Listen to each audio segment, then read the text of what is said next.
Hey guys, Hakeem here, back with episode 2 of Rakdos Aggro. We're looking at a Tormented Hero that we can cast, but 5 red spells that we can't. So we're going to mulligan this. Here we've got a Tormented Hero that we can cast. We've got a Hellspark Elemental, which is, not something we necessarily want to cast on turn 2, so we can just play the gate. We've got the Highborn that we can cast, the Hellspark Coordinated Assault, so yeah, we'll keep this one.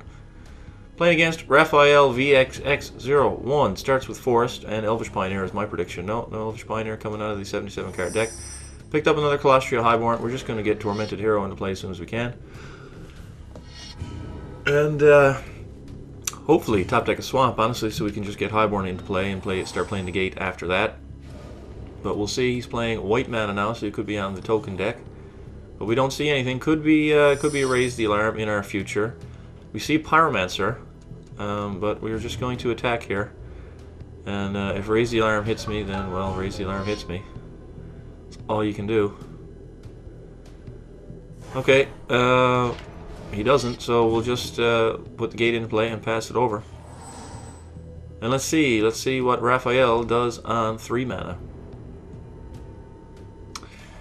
It's banned now. He's got one of each. He's got one of each basic in play, but we don't see a Rock's Warmonk, which is good. I would really hate to see that card at this point in time. So, I think the Highborn is going to be the play. Is it going to be the play? Not with just 2 mana in play. I think Pyromancer has to take precedence, especially since I've got 2 spells in my hand. But first things first, let's attack here and see if we get ambushed. We can actually cast the Coordinated Assault this time, if that happens. But again, we're just in for 4 points of damage with the Tormented Hero. We're going to put the Pyromancer into play. And our opponent's just going to draw a card, so he must be playing some kind of mid-range / control deck. But, with 77 cards, it's hard to put him on a definitive strategy. So let's see if he gets his 4th land into play, and if he makes a play. Let us see what he does. He's going to flashback Think Twice main phase, which, sure, man, go for it. That's exiled. He's got just 1 mana open. And we pick up another Coordinated Assault, so for now it's just going to be swing for 4. Play a Highborn. I could have Hellsparked him here and got him, for 7 points, but I think just playing a bit more to the board before I do that is what I want to do, so I'm going to stick a Highborn in play. Now we've got 6 power on the board. He's down to 12 and he hasn't really done anything yet. So let's see, here comes an Elvish Visionary. We have a pair of Coordinated Assaults to deal with that. If he blocks one of our little guys. So that, he draws a card, that hits play. He has to discard a card, so he missed his 5th land drop. And we picked up Guldraz Vampire. So I'm thinking that we're going to need Coordinated Assault here. So I'm going to swing, and then actually picking up the Guldraz gives me something to play in the 2nd main phase with that 1 mana. So he's going to block the Pyromancer. We are going to Coordinated Assault here, and we're going to target the Tormented Hero, because that's a heroic trigger. That's going to drain him for a point of life. We're going to gain 1. And that's going to give us a Pyromancer token. And then we're going to hit him for 5 and knock his Visionary out of the way. So he's down to 8. And I don't think I really want to hold open Ulcerate. I'd rather just get the Vampire into play, since it's a 1 mana 3/2 Intimidate. And that's pretty big, seeing as Raphael over there is, it's not looking like he's playing any black creatures in his deck. So he's on 6. He's playing another Visionary, trying to get that elusive 5th land by the look of it. Let's see if it works out for him. It does, and he's playing a Wall of Omens. So here I think we're pretty good. So he can't block the 3. So he's just dead on, he's tapped out, he's dead on board. Just make sure, oh, I've got the shock. Yeah, let's just swing here. Never got past the 2nd land, but this deck is mostly all 2-cost spells anyway. So he's going to block the Highborn. He's going to block the Pyromancer, but, he's just dead. We don't even need the shock. And there we go. Game 928 wins. That was a pretty quick one, 2 mana, but it was a pretty good start. I love Tormented Hero. He got in for a quick 4 points of damage. We didn't need the Hellspark. We had the Pyromancer, Coordinated Assault. Everything worked out good. But, everything tends to work out good when your opponent just plays 3 mana and Think Twice as an Elvish Visionaries. But, that's the whole point of this deck, is to kill those people. 77 cards, though. His deck was stacked against them from the outset. But anyway, that's out of my control. I'm just going to hit the lobbies here and see who I can find. So let's see if this next opponent, whose name escapes me because I didn't really glance at it, let's see if he can put up a little bit more of a challenge here. And we pick up no red mana, only 2 mana. So we've got a pretty bad hand here. This one is going to be a mulligan. Oh, well, we went from 77 cards up to 76 plus 7, which is 83. We're on the play though, but this is a clear mulligan. We are looking at another clear mulligan. And we are looking at Tormented Hero into Krenko's command, hopefully into Rabblemaster on the play. So that should be pretty decent. Let's get the hero down and into play. Love this card. Actually, you know, the whole reason this deck exists is not because I think it's some amazing deck or anything. This is, I wanted to play black aggro, you know, because I love Tormented Hero. I wanted to play Bloodghast. And essentially all the fucking 1 and 2 drops in black, besides this guy and Bloodghast, they fucking suck. So I had to run 23 red cards to make a deck out of it. I also wanted to play this because I just like it. So I mean, this deck, you know, it's not meant to be like, hey, you know, let's look at this great, amazing deck I'm playing. It's meant to be a black aggro deck, but since black is so shallow at the 1 and 2 spots, as far as aggro is concerned, I just had to jam a whole bunch of red spells in here to make it playable. You know, that's essentially, you know, the genesis of this deck. So, anyways, you know, here comes a young Pyromancer on the other side. It's not something I want to see because that's going to be a lot of chump blockers. Opponent has played a, what is that land over there? I think that's a Savage Lands. So he's playing Jund. So anyway, we cannot cast the Devouring Swarm. Not that it's something that we need to. So we're just gonna Rabblemaster here. Try to overpower him. I mean that Pyromancer. I got 4 shocks in here and 3 ulcerates.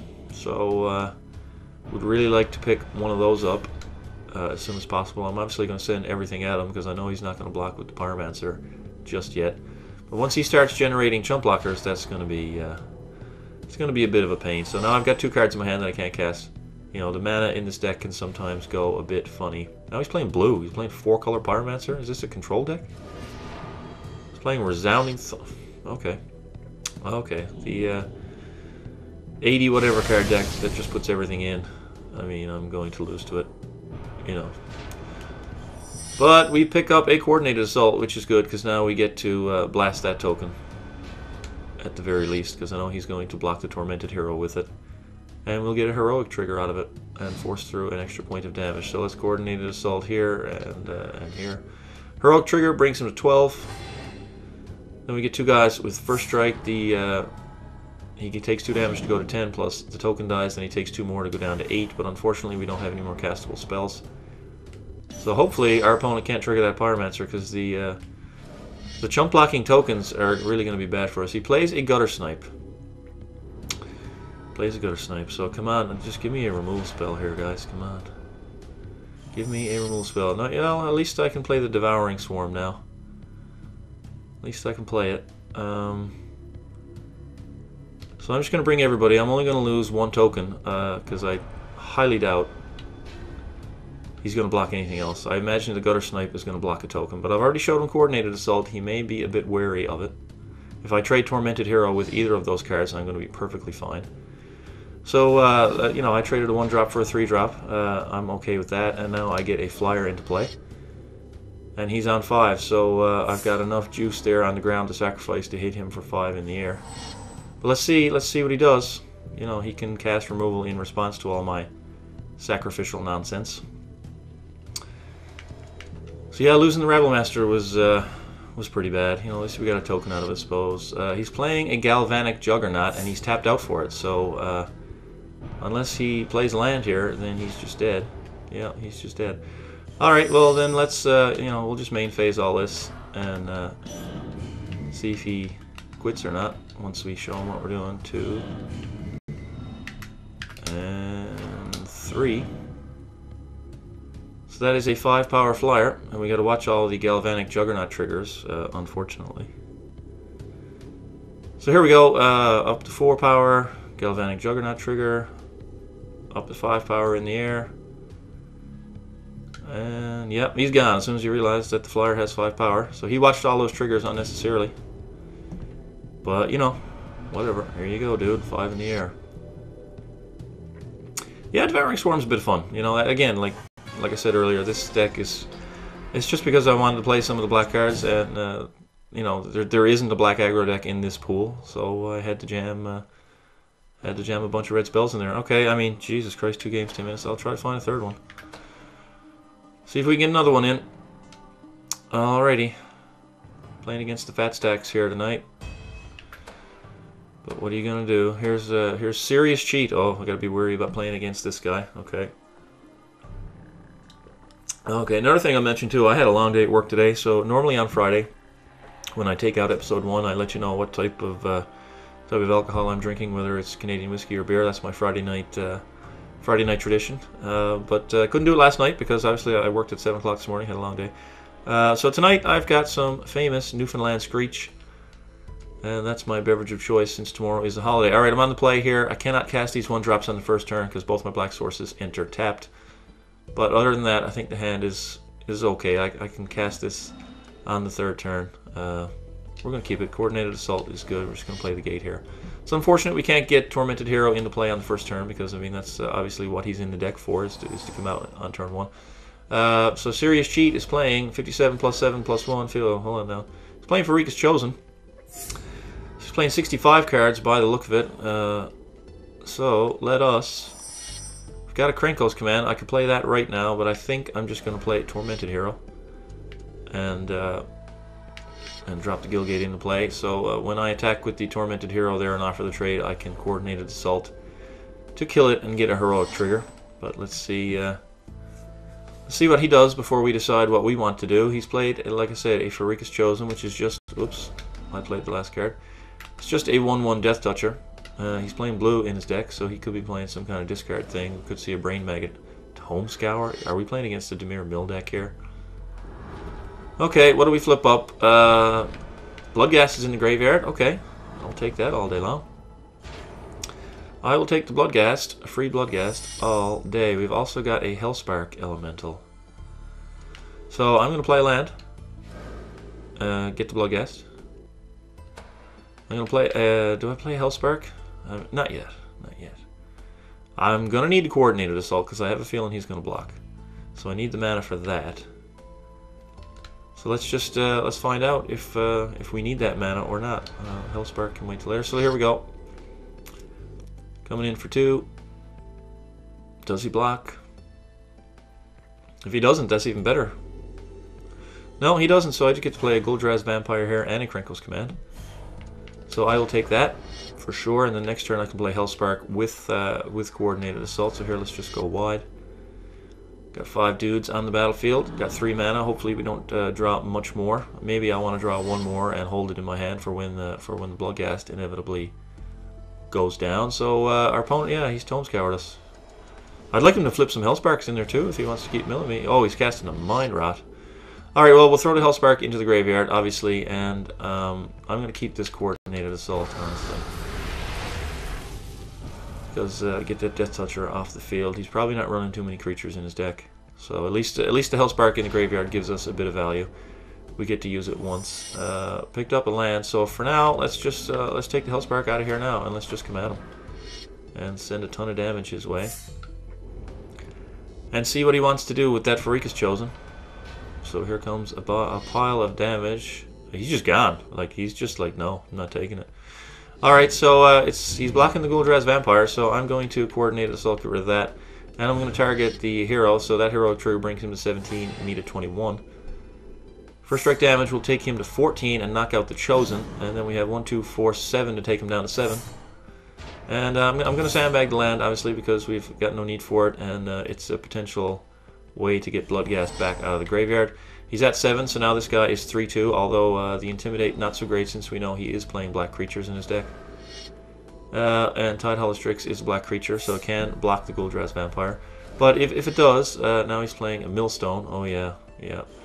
Guys, I'm sorry about the quality of the opponent's decks here tonight, but there's nothing I can do about it. Let's just get that out of the way and kill him. Let's just do it. All right, here we go. We're getting in for.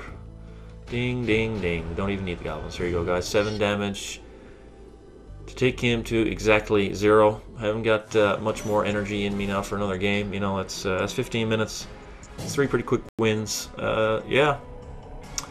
So I'll reiterate, the deck was constructed as a black aggro deck, and there's just not enough black cards. You know, this is not meant to be some type of optimum tournament level quality. It's meant to be a deck that plays Tormented Hero, Bloodghast. I stuck Highborn in there just because Bloodghast is in the deck, and Devouring Swarm. That's the deck, and all the red cards that cost 2 mana or less, plus Ravelmaster. That's yeah, that's it. All right, thanks guys for watching. I'll be back for another episode tomorrow.